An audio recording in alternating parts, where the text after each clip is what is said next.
This man never imagined that while other people's familiars were all kinds of monsters, his would turn out to be a beautiful woman. What made it even crazier was that she fought to sign the contract herself. That was because once a mage reaches the level of Archmage, they gain the right to contract a familiar to fight for them. In return, the familiar receives a share of the mage's mental power and life force. But normally, mages who reach this level are already elderly, so the life force share is practically meaningless. Jack, however, became an Archmage at just 12 years old, which meant any familiar he contracted could literally regain youth. No woman could resist that temptation, not even Anna, the foreign princess. Ironically, Jack's father had always disliked him. He had originally wanted a daughter to marry into the royal family, but instead ended up with 3 sons in a row. As the youngest, Jack became the child he liked the least. That changed on the day Jack first came into contact with a spellbook. Memories from his previous life made him deeply fascinated by magic, so he asked his father for permission to use the family library. His father agreed, but coldly told him to leave quickly and not interfere with his work. What no one expected was Jack's astonishing talent for magic. In just 1 month, he completely mastered beginner-level fire magic. His second brother John was utterly shocked. After all, John had practiced for 2 years and achieved almost nothing.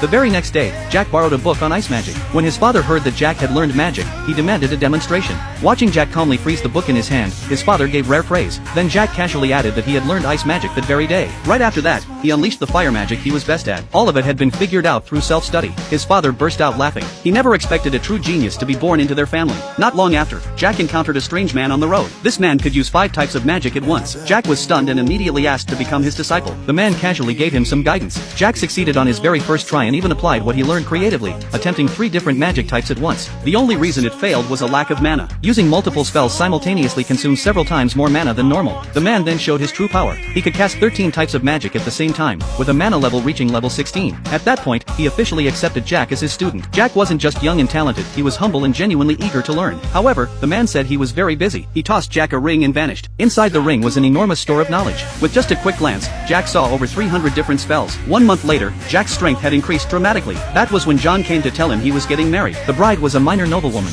and John would be marrying into her family. He also urged Jack to start thinking about becoming independent. It turned out their family had lost 90% of its troops in a battle against the demon race, leaving them in dire straits. Hearing this, Jack decided the first step was to make money. While eating ramen one day, he suddenly got an idea. That was how instant noodles were born. The chef highly approved of them. They were convenient, filling, and surprisingly delicious. After testing was complete, Jack thought he was about to make a fortune. Instead, every shop refused to buy them. The reason was simple. Within the territory, only the lord and the eldest son were allowed to conduct business. Jack didn't have that authority. As he was leaving, a girl ran up to him, asking to team up. She happened to be exactly Jack's type, so he immediately agreed. The two soon arrived at their destination, only to be suddenly surrounded by a pack of wolves.